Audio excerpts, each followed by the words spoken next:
Vamos lá, povo, vamos dar início a mais um bloco aí falando do Império Carolíngio.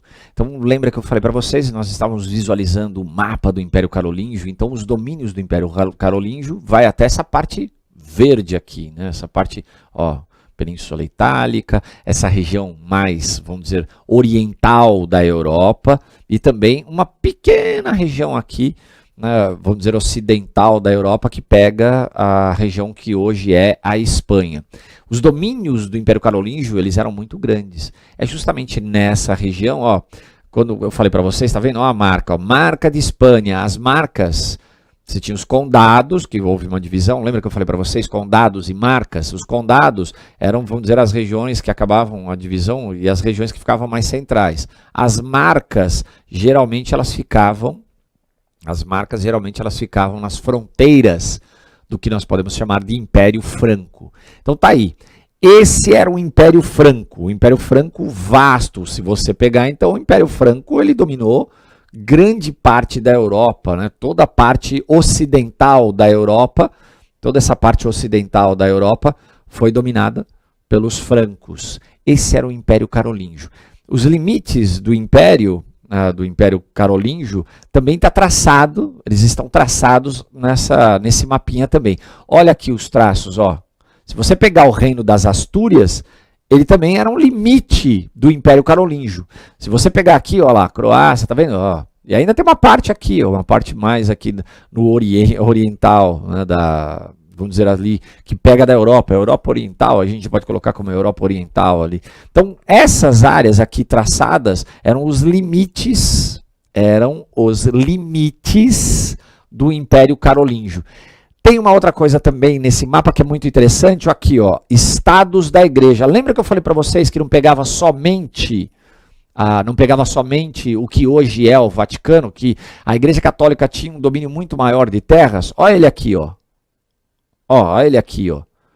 Tá vendo? Ó, Roma está aqui, praticamente no centro da Península Itálica, mas lembra que eu falei para vocês? Pegou mais uma região mais norte também, chegou a pegar uma região mais norte, essa região da Lombardia, tudo isso, essa parte laranja era domínio da Igreja Católica, que depois com a unificação, essa região acabou sendo suprimida, ele passou a fazer parte do que foi, né, o Estado italiano. A Igreja Católica brigou com as autoridades da época, as autoridades que foram importantíssimas nessa unificação da Itália, mas não adiantou. Esse processo foi em 1870, que eu já falei para vocês. Lá.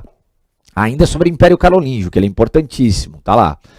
A Igreja via na expansão do Império, uma forma de também expandir o cristianismo.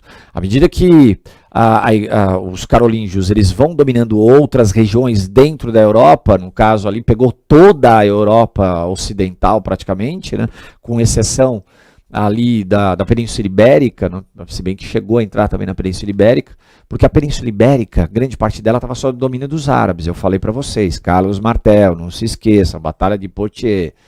A Igreja Católica, então, ela apoiou o Carlos Magno expandiu o Império Franco e acabou expandindo também o cristianismo. O cristianismo ele era levado para todas as regiões do Império Franco.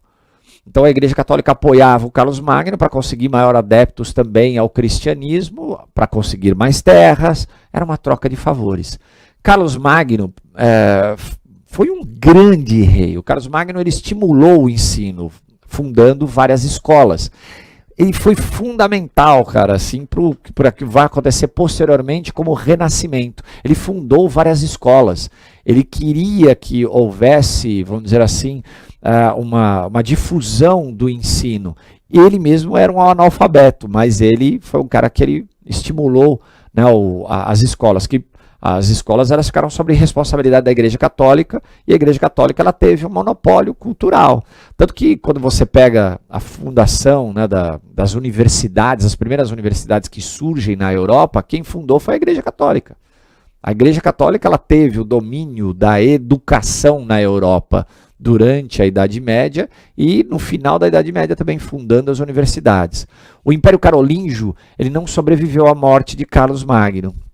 Carlos Magno morreu em 814 e quando ele morreu, os seus vários filhos não conseguiram se entender para que houvesse para que se mantivesse a unificação, né, do Império Carolíngio. Os filhos não conseguiram se entender, eles começaram a brigar, vamos dizer, para ter uma parte do que constituiu-se o Império Franco, o Império Carolíngio ali. Só que os filhos começaram a brigar, e aí o Império Carolíngio, na realidade, acabou desaparecendo. Por quê? Nessa briga pela divisão do Império Carolíngio, hordas de invasores, tiveram vários invasores, muitos povos começaram a invadir a Europa novamente. Os vikings foi um desses povos, os vikings. Eles acabaram invadindo a Europa, se aproveitando, né, do enfraquecimento do que foi o Império Carolíngio. Eles se aproveitaram desse momento e acabaram invadindo. Os vikings, né, para quem gosta de falar sobre os vikings que estavam lá no norte, né, no extremo norte, eles acabaram navegando, adentrando o mar Mediterrâneo, e eles chegaram a invadir Paris. Os vikings. Para quem gosta de séries no Netflix, na Net, me parece que tem o seriado, os Vikings, que é bem legal, tem uma fundamentação histórica bem legal, se vocês puderem assistir, é bem interessante. Os Vikings, eles chegaram a invadir Paris. Então, quer dizer, com o enfraquecimento do Império Carolíngio, então você tem a invasão de vários povos, Vikings, alguns povos magiares, que eles vinham mais da região oriental. Teve várias incursões de povos árabes, que os povos árabes eles continuavam na Península Ibérica, mas eles começaram a invadir também, por exemplo, tentaram invadir ali, a ideia de invadir a Península Itálica. Essas invasões, e você tem outros povos também, não são só esses, tá? Essas invasões acabou levando o Império Carolíngio, que era o Império Franco, né, na dinastia carolíngia, ao fim. Os filhos de Carlos Magno, eles fizeram a partilha do império, mas eles não conseguiram resistir aos ataques desses invasores, essa horda invasora. A divisão do Império Carolíngio, a divisão do império que foi montado por Carlos Magno, essa divisão, a partilha do império, ela ocorreu no que nós chamamos de Tratado de Verdun, em 843. Tratado de Verdun, que foi assinado em 843 entre os filhos de Carlos Magno, mas os filhos não conseguiram manter a grandiosidade do Império Carolíngio, o Império Franco-Carolíngio. E ele acabou, o Império, né, Franco-Carolíngio, dinastia carolíngia, desapareceu. Tudo bem, agora nós vamos começar a falar um pouquinho sobre os árabes muçulmanos, civilização árabe muçulmana, que é importantíssima. É muito interessante quando nós falamos de árabes, que muitas pessoas acabam desdenhando dos árabes. Hoje, quando se fala árabes ou muçulmanos, muita gente começa a pensar em terrorismo, homem-bomba. Só que não é isso, né? Os árabes e os muçulmanos, o número é muito grande. Hoje a religião islâmica, né, os muçulmanos, a religião islâmica é a que mais cresce no mundo. Os árabes lá na antiguidade, e a gente pode colocar na Idade Média principalmente, os árabes foram fundamentais para o desenvolvimento da matemática, da filosofia.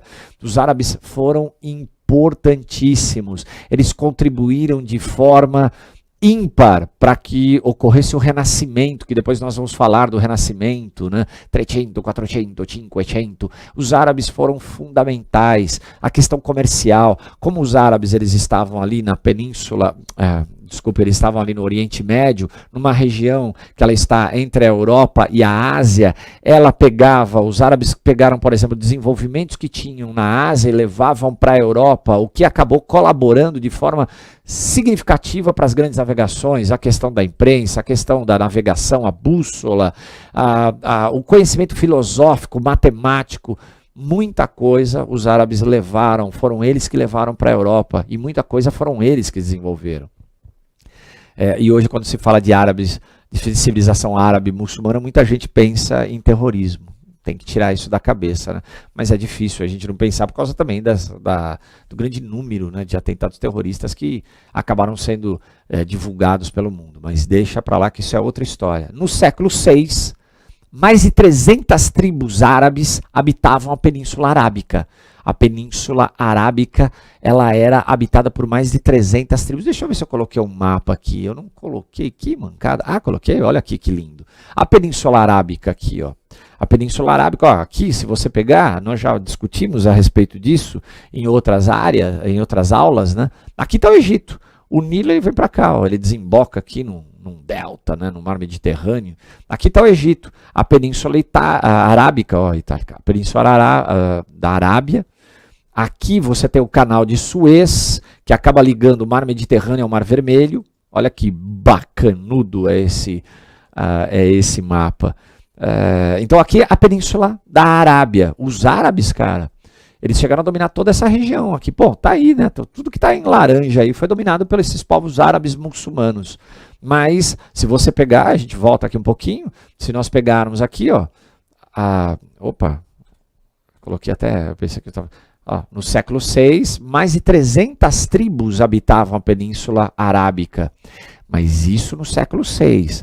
Eles habitavam só a Península Arábica, mas depois vai vir o expansionismo. Eles vão ir para outras regiões, como eu coloquei lá para vocês, o norte da África e até mais, uma parte mais oriental da Ásia. As cidades mais povoadas, ó, aqui ficou, né, acabou tendo um tracinho ali, uma separação, mas as cidades mais povoadas eram Meca e Iatreb. As cidades mais povoadas da Península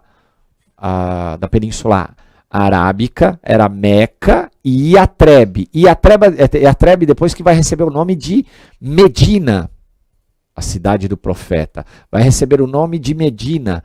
Meca, e agora é legal nós falarmos a respeito disso, Meca, uma cidade importantíssima até os dias de hoje, Arábia Saudita. Meca era uma cidade que tinha a Caaba, até coloquei ali, o povoamento de Meca se dava principalmente por causa da Caaba, centro religioso. Meca era um centro, ainda mas naquela época já era um centro religioso, e em Meca existia e existe a Caaba. A Caaba é como se fosse um imenso cubo, aonde as pessoas iam, construção grande, quadrada, né, assim como se fosse um cubo, aonde as pessoas que habitavam a Península Arábica iam visitar, vamos dizer, os seus deuses. Porque naquela época existia um politeísmo naquela região, muito grande. Era um politeísmo, já havia nascido já a religião judaica, que foi a primeira religião monoteísta, né, que nós temos da história, mas com registros, tá, pessoal? Porque tem, por exemplo, algumas divergências entre historiadores que eles falam que surgiram religiões monoteístas anteriores, tal, mas a que teve registros mesmo foi o judaísmo. Então já havia nessa época, dos árabes aqui nós estamos falando, nos referindo, no século VI, já tinha o judaísmo, já tinha também o cristianismo, que são duas religiões monoteístas. É a partir daí que vai nascer o islamismo, que também vai ser uma outra religião monoteísta. Mas, no século VI, Meca era uma cidade religiosa importantíssima, e em Meca tinha Caaba, e dentro da Caaba tinha a imagem de vários deuses, porque eles eram, naquele momento, no século VI, eles eram politeístas. Então, os vários povos que habitavam a Península Arábica, eles iam até Meca para visitar a Caaba, para se benzer, né, vamos colocar dessa forma, para visitar a Caaba, né, para visitar esse centro religioso. E havia um comércio muito grande na cidade de Meca. Esse comércio, ele usufruía, obviamente, desses visitantes que chegavam para rezar pelos seus deuses. Então, Meca era um centro religioso que tinha a Caaba. Dentro da Caaba tinha a imagem dos vários deuses árabes. Século VI, por enquanto, tá, pessoal? Daqui a pouco nós vamos destruir isso, esse politeísmo, e vamos instituir um monoteísmo. Mas isso fica para o próximo bloco. Até o próximo bloco, que aí nós continuaremos falando da civilização árabe muçulmana.